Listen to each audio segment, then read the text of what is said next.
ఏ వ్యక్తి హృదయం అయితే కలుషితం కాకుండా ఉంటుందో, లోకంలో కలిసిపోకుండా ఉంటుందో, ఆ వ్యక్తి మనస్ఫూర్తిగా నవ్వుతాడండి, మనపూర్వకంగా సంతోషిస్తాడండి. వీళ్ళు ఎవరైనా సంతోషం కోరుకుంటున్న వారు ఉన్నారా? నేను మనస్ఫూర్తిగా సంతోషించాలి అని ఆశపడుతున్నాను అన్న వారు చూపిస్తారా ఒకసారి? Right. Who is the happiest man? The holiest man is the happiest man. పరిశుద్ధంగా జీవించువాడు సంతోషంగా జీవిస్తాడు. నువ్వు సంతోషంగా జీవించాలి అంటే అపవిత్రాత్మ నిన్ను విడిచిపెట్టి పోవాలి. అపవిత్రమైన కార్యాల నుండి నువ్వు వేరు కావాలి. ఆ రోజు అదే జరిగిందండి. సమరయ పట్టణం అంతా కూడా సంతోషించింది. ఒకళ్ళు ఇద్దరు కాదండి, పట్టణం సంతోషించిన కారణం ఏంటో తెలుసా? ఆ పట్టణంలో ఉన్న ప్రజలను పాపాత్ములుగా మార్చినటువంటి అపవిత్ర ఆత్మలు వారిని విడిచిపెట్టిపోయాను. చూడండి ఏముందో. అనేకులను పట్టిన అపవిత్రాత్మలు అంటే అపవిత్రముగా జీవింపచేసే ఆత్మలు వారిని విడిచిపెట్టిపోయెను గనుక, అందుకు విడిచిపెట్టిపోయెను కనుక లేక అందుకు 8వ వచనము, అందుకు ఆ పట్టణములో మిగుల సంతోషము కలిగెను. ఎప్పుడైతే మనలో ఉన్న అపవిత్రత మనల్ని విడిచిపోతుందో మన జీవితంలో అద్భుతాలు జరుగుతాయి. ఎప్పుడైతే మన జీవితంలో మనం చేస్తున్న పాపాలను మనం ఒప్పుకొని విడిచిపెట్టేస్తామో దేవుని యొక్క ఆశ్చర్య కార్యాలు, అద్భుతాలు మనం చూస్తాం. ఆనాడు అపవిత్రాత్మలు ఆ పట్టణంలో ఉన్న వారిని విడిచిపెట్టిపోయినప్పుడు దేవుడు వారి జీవితంలో ఆశ్చర్య కార్యాలు చేశాడు. ఏ సహోదరి సహోదరుడా, నీ జీవితంలో దేవుడు ఆశ్చర్య కార్యాలు చేయాలని ఆశపడుతున్నావు కదూ? నీకున్న సమస్యలకు పరిష్కారం కోరుతున్నావు కదూ? నీ కష్టాలు తీరిపోవాలి ఆశిస్తున్నావు కదూ? కన్నీటి లోయ గుండా వెళుతున్న నీవు ఆ లోయలోంచి బయటికి రావాలి అని చెప్పి ఆశిస్తున్నావు కదూ? అయితే విను, అది సాధ్యం. ఎప్పుడు సాధ్యమో తెలుసా? ఈరోజు నువ్వు కలిగి ఉన్న అపవిత్రతను నువ్వు విడిచిపెడితేనే సాధ్యం. అతిక్రమములను దాచిపెట్టువాడు వర్ధిల్లడు. నిన్ను రక్షింపనేరకున్నట్లు యెహోవా హస్తము కొరచ కాలేదు.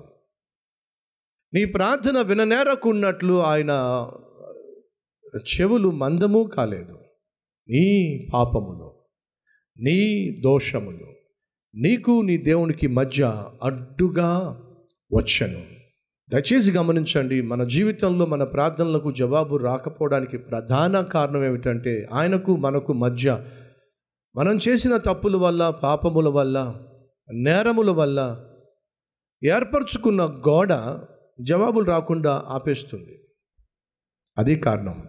దేవుని దగ్గర నుంచి జవాబులు రావాలంటే, ఆయన దగ్గర నుంచి జవాబు వచ్చిందంటే ఆశ్చర్యం. ఆయన జవాబు ఇచ్చాడు అంటే ఆశ్చర్యం. ఆయన చిన్న చిత్తగా జవాబులు కాదండి, అద్భుతమైన జవాబులు ఇస్తాడు, ఆశ్చర్యమైన జవాబులు ఇస్తాడు, శ్రేష్టమైన జవాబులు ఇస్తాడు. మీరు అడిగిన వాటికంటే, ఊహించిన వాటికంటే అత్యధికమైన జవాబులు ఇచ్చే దేవుడు నేను ప్రకటిస్తున్న ప్రభు అయిన యేసుక్రీస్తు. అది వాస్తవం. అయితే వినండి ఫ్రెండ్స్, ఆ దేవుడు నీకు జవాబులు ఇవ్వాలి అంటే మొదటిగా నీ హృదయంలో ఉన్నటువంటి అపవిత్రత నీ నుంచి పోవాలి. అలా పోయినప్పుడే ఆశ్చర్య కార్యాలు మనం చూస్తాం. వారిని పట్టిన అపవిత్రాత్మలు విడిచిపోయినందున సూచక క్రియలు, మహత్కార్యములు అక్కడ జరిగినాయి. వారు అప్పటి వరకు కలిగి ఉన్నటువంటి ఈ పాపము వలన వచ్చినటువంటి సమస్యలన్నీ కూడా తొలగిపోయినాయి.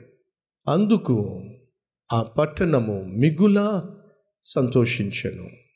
అపవిత్రాత్మ వారిని విడిచిపెట్టిపోయినప్పుడు, దేవుడు వారి కోసం దాచి ఉంచిన ఆశీర్వాదాలు వారి మీదకు దిగి వచ్చినప్పుడు వారు బహుగా సంతోషించారు. దేవుడు నీ కొరకు ఆశీర్వాదాలు దాచిపెట్టాడు. అవి నీ దగ్గరకు రావాలన్నా, నీ మీద కుమ్మరించబడాలి అన్నా, ప్రియ సహోదరి సహోదరులు, నిన్ను కమ్ముకున్నటువంటి అపవిత్రమైన వాతావరణం విడిపోవాలి. అపవిత్రమైనటువంటి ఆ చీకటి మేఘం విడిపోవాలి. ఆ చీకటి మేఘము, పాపము అనే మేఘము నీ మీద కమ్మబడినంత కాలం నీ జీవితంలో దేవుడు చేయాలనుకుంటున్నవి ఏవి చూడలేవు. సూర్యుడు ఉన్నాడో కానీ మేఘం అడ్డొచ్చినప్పుడు మనకు కనిపించడు. దేవుడు ఉన్నాడో, దేవుడు తన ఆశీర్వాదాన్ని, ఆశ్చర్య కార్యాలను నీ జీవితంలో చేయాలని ఆశపడుతున్నాడు. కానీ అవి నువ్వు చూడలేవు. ఎప్పుడో తెలుసా?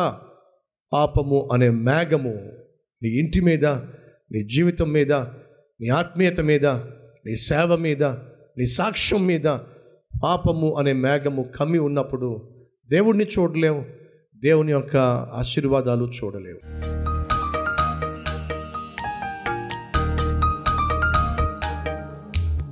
మహాపరిశుద్ధుడు అయిన ప్రేమ కలిగిన తండ్రి, నీ దూతలు నీ బిడ్డలను నడిపిస్తాయి సత్యములోనికి, నీ చిత్తములోనికి, నీ ఉద్దేశానికి, వాక్యానుసారమైనటువంటి పరిచర్యలోనికి నడిపిస్తారు. ఎందరైతే నీ ఆత్మచేత నడిపించబడతారో వారందరూ నీ పిల్లలే నాయన. ఈరోజు మీరు నడిపించబడవలసింది నీ ఆత్మ ద్వారా, నీ యొక్క ప్రణాళిక ద్వారా నడిచే భాగ్యం దయచేయమని ప్రతి ఒక్కరూ నాయన తమ హృదయాలను పరిశీలించుకొని, పరిశోధించుకొని, ప్రతి పాపము నుండి తమను తాము ప్రత్యేకించుకొని పరిశుద్ధముగా జీవించటం ద్వారా మీరు అనుగ్రహించే శాంతి, సంతోషము, సమాధానము సమృద్ధిగా పొందుకొనలాగున సహాయం చేయాల్సిందిగా కోరుతున్నాను. యేసుక్రీస్తు నామం పేరట వేడుకుంటున్నాం తండ్రి, ఆమేన్.